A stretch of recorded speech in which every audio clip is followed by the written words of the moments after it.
G'day guys, Tom here from Different Drop. We're talking today about Nebbiolo and to discuss this much maligned, not maligned, but controversial sort of variety. We've got Steve Pannell from McLaren Vale who makes what I think is the best Nebbiolo in the country. Steve, Nebbiolo in a nutshell, obviously from Piedmonte, from Barolo. Yep. What can you tell us about it and I guess where it stands in Australia? Yeah, so it's a confusing grape variety, and I think people who come to drink this wine the first time are challenged. But I would say that's no different to I can remember a music analogy. First time I heard the Pixies, I went, "Ugh, what's that?" But I still listen to them, and I love them. You got all their albums. Yeah, I do, and I love them.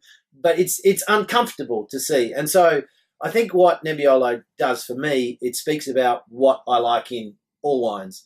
And it's not the obviousness or what I expect, it's the unexpected. And it's the contradiction in what you see. And Nebbiolo has a terrible colour, and we're all talking about, oh, look at the colour, look at the colour. And you did that with Nebbiolo, you're gone. So it's brown. It looks like it's been open for 2 years and sat in the backyard at a 40-degree day. This isn't Nebbiolo, by the way. No, the bottle's empty, we've been busy. So colour is not important in wine. Yep.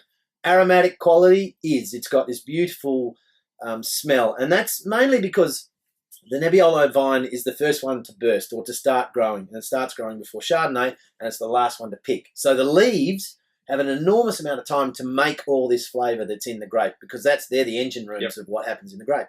So it has enormous fruit power, but the wine is actually light. It's not ever heavy. And then coupled with that, it's got more tannin than any other variety you've ever probably seen.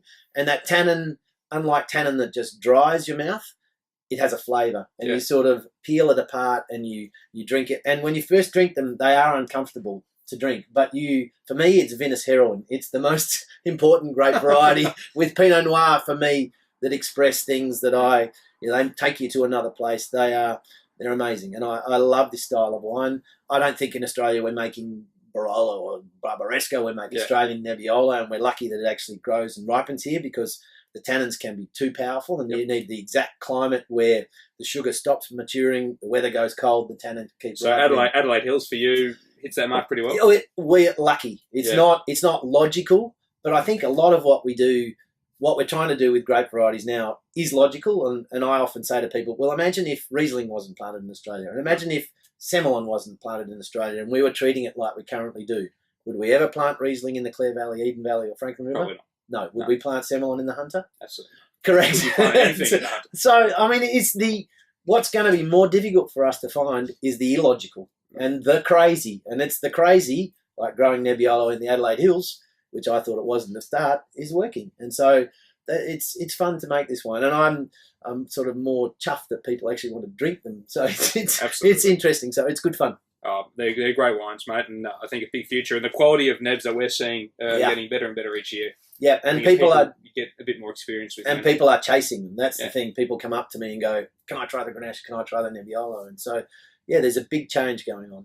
It's a fabulous variety. Beautiful. Thanks very much, mate. No worries. Cheers.